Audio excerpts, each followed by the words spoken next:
اعوذ باللہ من الشیطان الرجیم بسم اللہ الرحمن الرحیم قل افغیر اللہ تأمرونی اعبد ایہا الجاہلون وَلَقَدْ أُوحِيَ إِلَيْكَ وَإِلَى الَّذِينَ مِن قَبْلِكَ لَئِنْ أَشْرَكْتَ لَيَحْبَطَنَّ عَمَلُكَ وَلَتَكُونَنَّ مِنَ الْخَاسِرِينَ بَلِ اللَّهَ فَاعْبُدْ وَكُن مِّنَ الشَّاكِرِينَ وَمَا قَدَرُوا اللَّهَ حَقَّ قَدْرِهِ وَالْأَرْضُ جَمِيعًا قَبْضَتُهُ يَوْمَ الْقِيَامَةِ وَالسَّمَاوَاتُ مَطْوِيَّاتٌ بِيَمِينِهِ سبحانہ وتعالی عما یشرکون ونفخ فی الصور فصعق من فی السماوات ومن فی الارض الا من شاء اللہ ثم نفخ فیہ اخری فاذا هم قیام ینظرون واشرقت الارض بنور ربها ووضع الکتاب وجیء بالنبیین والشہداء وقضی بینہم بالحق وہم لا یظلمون ووفیت کل نفس ما عملت وہو اعلم بما یفعلون صدق اللہ العظیم۔ یہ سورۃ زمر کا رکوع ہے۔ پیچھے بات چل رہی تھی جو اس سورت کا موضوع بھی ہے کہ خالص اللہ کا دین اختیار کرنے کا حکم نبی اکرم صلی اللہ علیہ وسلم کو دیا گیا، بلکہ تمام انسانوں سے کہا گیا کہ فاعبد اللہ مخلصا لہ الدین، کہ اللہ کے لیے خالص دین قائم کرنے کے لیے اللہ کی عبادت کرو، اس کی غلامی اختیار کرو، اس میں کسی قسم کے شرک اور کفر کی ملاوٹ یا ظلم اور ناانصافی کی آمیزش نہیں ہونی چاہیے۔ خالص اللہ کے لیے عبادت کرو۔ پچھلے رکوع میں اللہ تبارک و تعالیٰ کی اس پوری کائنات کے حوالے سے گرفت اور طاقت و قوت کا تذکرہ کرتے ہوئے کہا تھا کہ اللہ خالق کل شیء، ہر شے کا خالق اللہ ہے اور وہ ہر چیز کا وکیل اور نگہبان ہے۔ آسمان و زمین کی کنجیاں اسی کے قبضے میں۔ اب اسی اساس پر ایک سوال کیا گیا ہے، نبی اکرم صلی اللہ علیہ وسلم سے کہا جا رہا ہے قل، آپ ان سے کہہ دیجئے کہ افغیر اللہ تأمرونی اعبد ایہا الجاہلون، اے جاہل لوگو، کیا اللہ کے علاوہ کسی اور کی غلامی کا تم مجھے حکم دیتے ہو؟ وہ ذات جو ہر چیز کی خالق، آسمان و زمین کی کنجیاں اور چابیاں اس کے پاس، وہی ہر چیز پر نگہبان اور نگران ہے۔ ایسی صورت میں تم اللہ کے علاوہ کسی اور خدا کی یا اور خداؤں کی تم مجھے دعوت دیتے ہو کہ میں ان کی غلامی اختیار کروں۔ غلامی تو، عبادت تو صرف اور صرف اللہ کا حق ہے۔ اللہ کو چھوڑ کر میں دیگر خداؤں کی طرف رجوع کر لوں، کیسی جہالت کی بات کرتے ہو؟ علم سے دور بڑی جاہلانہ اور ظالمانہ بات ہے کہ تم مجھے اللہ کے علاوہ کسی اور کی طرف دعوت دو۔ یہ آیت اسی وقت نازل ہوئی کہ جب کچھ مکے کے مشرکوں نے حضور صلی اللہ علیہ وسلم کو دعوت دی کہ جیسے تم ہمیں اپنے خدا کی دعوت دیتے ہو، ہم تمہیں اپنے خداؤں کی دعوت دیتے ہیں کہ تم ان کی بات کو مانو۔ تو اللہ پاک نے جواب میں کہا کہ او جاہل لوگوں، کیسی احمقانہ باتیں کرتے ہو۔ ایک طرف وہ خدا ہے جو خالق ہے، ہر چیز کا، تمام کا نگہبان ہے، آسمان و زمین کی کنجیاں اس کے پاس ہیں۔ ایسے خدا کو چھوڑ کر میں تمہارے وہ نام نہاد خدا جنہیں تم پوجتے ہو، نہ نفع کے مالک نہ نقصان کے مالک، ان کی تم مجھے دعوت دیتے ہو۔ یاد رکھو وَلَقَدْ أُوحِيَ إِلَيْكَ وَإِلَى الَّذِينَ مِن قَبْلِكَ، آپ کہہ دیجئے کہ اللہ کی طرف سے یہ بات واضح طور پر بتلا دی گئی ہے آپ کی طرف بھی یہ بات وحی کی گئی ہے اور آپ سے پہلے ہر نبی سے یہ بات کہی گئی ہے۔ کیا کہ لئن اشرکت، کہ اگر ہر نبی کو مخاطب کر کے کہا کہ اے ہر دور کے نبیوں، اگر تم نے شریک کیا اللہ کے کسی کو، اللہ کے ساتھ شرک کیا تو لَيَحْبَطَنَّ عَمَلُكَ، تو تمہارے اعمال بھی ضائع کر دیے جائیں گے۔ اب اتنی اونچی شخصیت انبیاء میں خود نبی اکرم صلی اللہ علیہ وسلم سے کہا جا رہا ہے کہ اگر بالفرض والمحال نبی سے ایسا ہونا ممکن تو نہیں ہے کہ وہ اللہ کو چھوڑ کر کسی اور کو اللہ کا شریک ٹھہرائے، لیکن بالفرض اگر تم نے بھی یہ کام کیا شرک کا تو تمہارے تمام اعمال بھی ضائع کر دیے جائیں گے، اور وَلَتَكُونَنَّ مِنَ الْخَاسِرِينَ،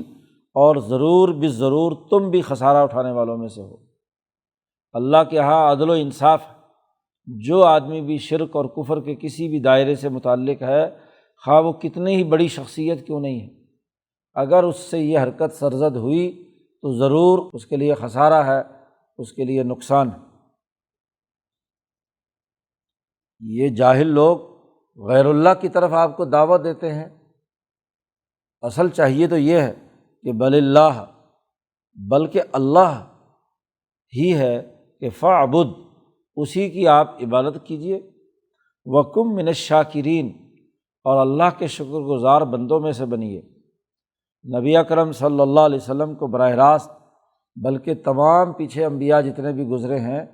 ان کو اللہ تبارک و تعالیٰ نے یہی وحی کی کہ اللہ کی عبادت کرو اور اللہ کے شکر گزار بندے بنو، اللہ تبارک و تعالیٰ کا حق ادا کرو۔ جب آسمان و زمین کی چابیاں اس کے قبضے میں ہیں اور وہ تمام چیزوں کے لیے انعامات اور تمام نعمتوں کے نزول کا، رزق کے حصول کا ذریعہ اور مرکز ہے، تو اسی کا شکریہ ادا کیا جائے گا، نہ یہ کہ وہ جھوٹے بت بنا رکھے جو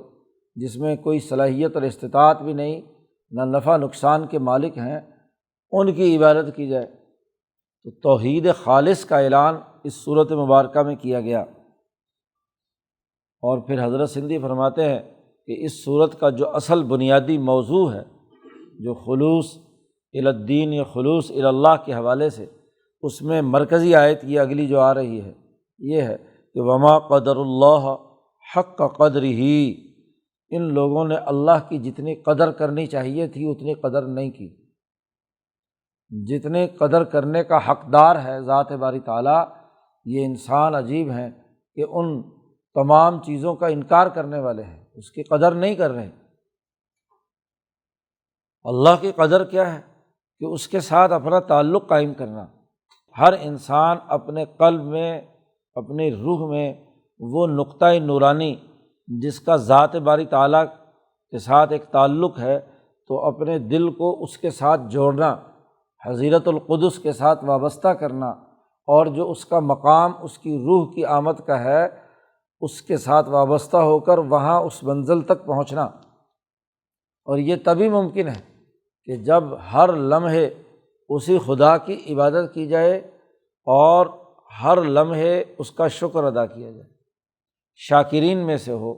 اس کے احکامات کو مانے، عبادات میں، معاملات میں، سیاسیات میں، معاشیات میں،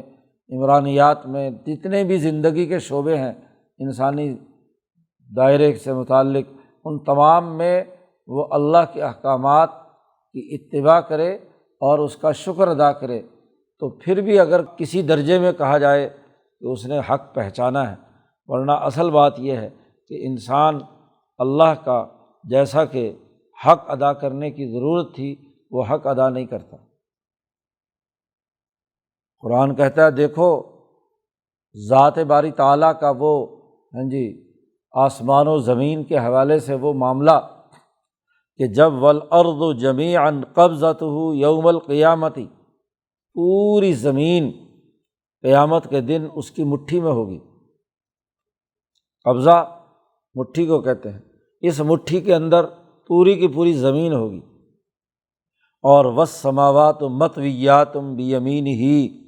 اور تمام کے تمام آسمان اس کے دائیں ہاتھ کی انگلی پر لپٹے ہوئے ہوں گے۔ مطویات جیسے تھان کپڑے کے لپٹے ہوئے ہوتے ہیں کسی چرخی کے اوپر، ایسے ہی تمام آسمان لپٹے ہوئے ہوں گے اس کے دانے ہاتھ میں، اور اللہ کا ہر ہاتھ دانا ہے۔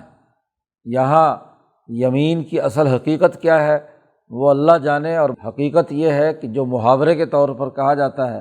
کہ جو چیز انسان کے دونوں ہاتھوں میں ہو تو وہ کہاں نکل کر بھاگے گی، مٹھی کے اندر بند ہو، تو اس محاورے کے طور پر وہ اللہ کا ہاتھ کے حوالے سے تفصیلی گفتگو پیچھے ہو چکی ہے کہ اس سے مراد اللہ کی طاقت اور قوت ہے۔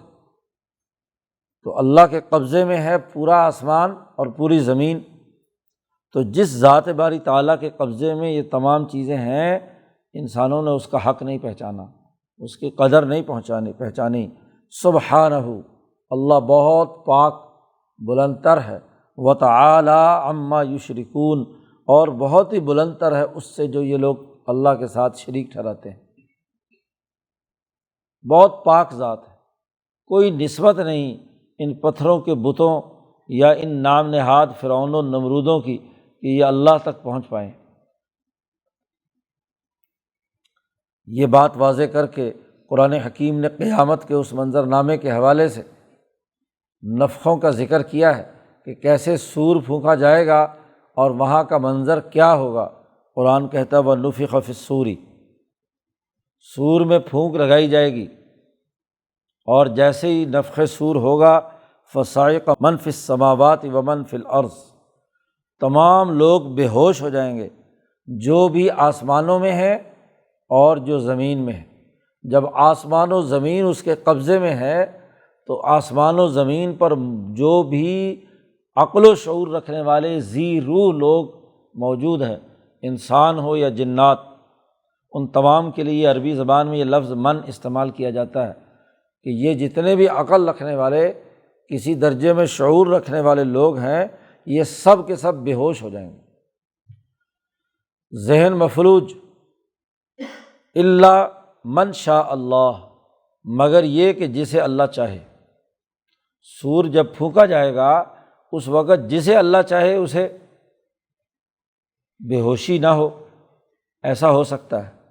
باقی جس کو چاہے کائنات کی تمام جتنے بھی ذوی العقول ہیں وہ سب کے سب بے ہوش کر دیے جائیں گے۔ حضرت شاہ صاحب لکھتے ہیں کہ کل سور پھونکنے کا دائرہ جو قرآن حکیم کی مجموعی تعلیمات سے سمجھ میں آتا ہے وہ 4 دفعہ ہے۔ پہلی مرتبہ جب سور پھونکا جائے گا تو تمام انسان مر جائیں گے، زمین آسمان روئی کے گالوں کی طرح اڑنے لگے گا، کائنات پوری کی پوری ختم۔ پھر دوسری دفعہ سور پھونکا جائے گا تو کائنات دوبارہ وجود میں آئے گی، یہ انسان بھی اپنی قبروں سے نکل کر میدان حشر کی طرف بھاگیں گے۔ پھر حشر کے میدان میں یہ جو 2 یہاں جن کا ذکر کیا گیا ہے، یہ 2 وہ نفخے ہیں کہ وہاں حشر کے میدان میں کھڑے کھڑے، کیونکہ پیچھے بات چل رہی ہے قیامت کے دن کی کہ جس قیامت کے دن میں آسمان و زمین اس کے ہاتھ پر لپٹے ہوئے ہوں گے، اور انسان اس حشر کے میدان میں، وہ میدان عالم مثال کا ہوگا، نہ آسمان نہ زمین، بلکہ درمیان میں جو عالم مثال ہے وہاں ان تمام کا حشر برپا ہوگا، اور پھر وہاں پہلا یہ نفخہ ہوگا تو تمام لوگ بے ہوش ہوں گے۔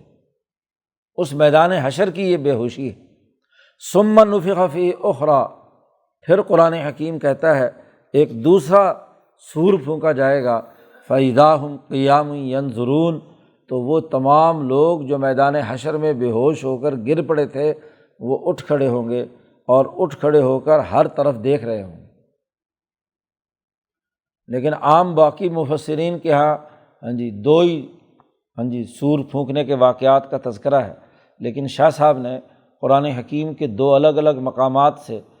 اس بات کو واضح کیا ہے کہ یہ 4 دفعہ کا معاملہ ہے۔ تو یہ میدان حشر کی بات ہے، اور جس وقت یہ جو چوتھا سور پھونکا جائے گا اس وقت قرآن کہتا ہے اشرقت الارض بنور ربہا، اس زمین کے رب کے نور سے پوری زمین روشن اور منور ہو جائے گی۔ یہ چوتھے نفخے کے بعد جب انسان ہوش میں آئیں گے تو پھر اللہ تبارک و تعالیٰ اپنے فرشتوں کے جلب میں اجلال نزول فرمائیں گے، تجلی اعظم ظاہر ہوگی، اور وہ آفتاب حقیقت کے طور پر پوری کرۂ ارض کو، جس پر یہ حشر کا میدان ہوگا، وہاں وہ نور ہر چیز کو روشن کر دے گا۔ دنیا کا سورج تو اس کے مقابلے میں کچھ بھی نہیں ہے۔ اس لیے قرآن حکیم نے دوسری جگہ پر سورۃ نبا کے اندر آخری رکوع میں کہ جب صف باندھے ہوئے فرشتے سب سے پہلے نیچے اتریں گے اور پھر عرش الہی کو اٹھائے ہوئے فرشتے آئیں گے،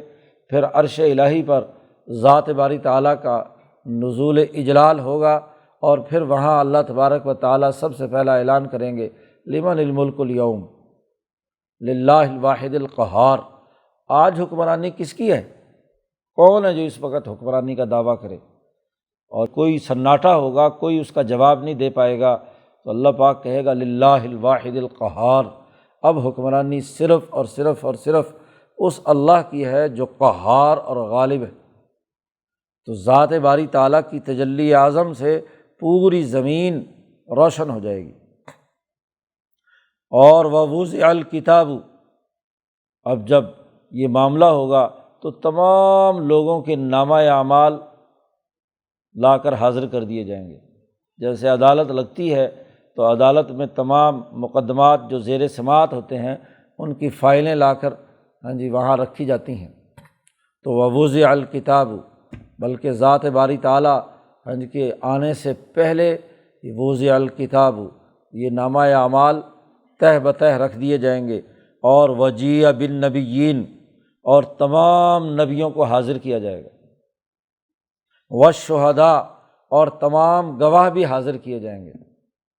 وہ سب لوگ میدان عدالت میں موجود ہوں گے، تب ذات باری تعالیٰ کی تجلی اعظم کا نزول ہوگا، اور وقضی بینہم بالحق، اور پھر پورے حق اور انصاف کے ساتھ ان کے درمیان فیصلہ کیا جائے گا۔ کسی پر ایک معمولی سا بھی ظلم نہیں ہوگا، جس نے جتنا درجے کا عمل جو اس نے کام کیے ہوں گے اس کے مطابق فیصلہ کیا جائے گا۔ وَهُمْ لَا يُظْلَمُونَ، اور ان پر کسی بھی قسم کا کوئی ظلم نہیں کیا جائے گا۔ گواہیاں پیش ہوں گی، ان کے جو جرائم اور اعمال ہیں وہ سامنے آئیں گے، اور ان پر گواہیاں پیش کر کے اللہ کی طرف سے فوری طور پر فیصلے جاری ہو جائیں گے۔ وَوُفِّيَتْ كُلُّ نَفْسٍ، ہر انسانی نفس کو پورا بدلہ دیا جائے گا۔ وَهُوَ أَعْلَمُ بِمَا يَفْعَلُونَ، اور اللہ تعالیٰ کو اگرچہ مکمل علم ہے کہ جو یہ کام دنیا میں کرتے رہے ہیں، لیکن اس کے باوجود عدالت لگی ہے تو فرد جرم عائد کی جائے گی، باقاعدہ گواہیاں ہوں گی، انبیاء علیہم السلام سے پوچھا جائے گا کہ تم نے میرا پیغام انہیں پہنچایا تھا یا نہیں۔ تو تمام انبیاء علیہم السلام اپنے اپنی قوموں کے حوالے سے گواہی دیں گے، اور پھر قومیں کہیں گی کہ یہ نبی گواہی دے رہے ہیں تو ہمیں تو نہیں معلوم کہ صحیح ہے یا غلط ہے۔ تو نبیوں سے کہا جائے گا کہ بھائی تمہارا گواہ کون ہے کہ تم یہ بات ان کے بارے میں کہہ رہے ہو؟ تو وہ کہیں گے امت محمدیہ ہے، نبی اکرم صلی اللہ علیہ وسلم کی امت ہے۔ اور پھر نبی اکرم صلی اللہ علیہ وسلم کی امت جب گواہی دے گی تو ان کے گواہ رسول اللہ صلی اللہ علیہ وسلم گواہی دیں گے۔ تو یہ گواہی کا پورا نظام، اس پورے پروسیس پر عمل کیا جائے گا۔ حالانکہ قرآن کہتا ہے وَهُوَ أَعْلَمُ بِمَا يَفْعَلُونَ، اللہ تعالیٰ براہ راست خود جانتا ہے جو یہ عمل کرتے رہیں۔ تو ذاتی علم کی بنیاد پر سزا نہیں ہوتی۔ کوئی بھی جج یا قاضی اسے ذاتی طور پر کسی مجرم کے جرم کے بارے میں آگہی بھی حاصل ہو تو جب تک شہادتوں اور گواہیوں سے ثابت نہ ہو جائے اس وقت تک وہ محض اپنے علم کی بنیاد پر سزا نہیں دیتا۔ تو یہی بات ذات باری تعالیٰ جو عدل و انصاف کرنے والے ہیں، تو وہ باوجود جاننے کے وہاں گواہیاں ہوں گی، اور ہر آدمی کو اس کے عمل کا پورا بدلہ، سزا یا جزا دی جائے گی۔ اب بھلا ایسے خدا کو چھوڑ کر افغیر اللہ تأمرونی اعبد ایھا الجاہلون، اے جاہل لوگو، ایسے خدا کو چھوڑ کر غیر اللہ کی تم مجھے عبادت کرنے کا حکم دیتے ہو؟ ایسا نہیں ہو سکتا۔ دین خالص کا بنیادی تقاضا یہی ہے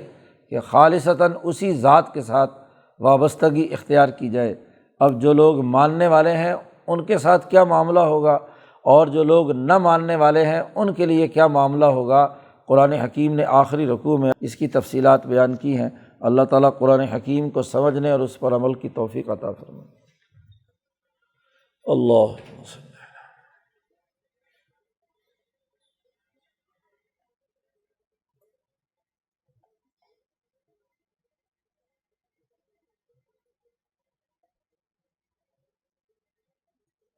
اجمعین۔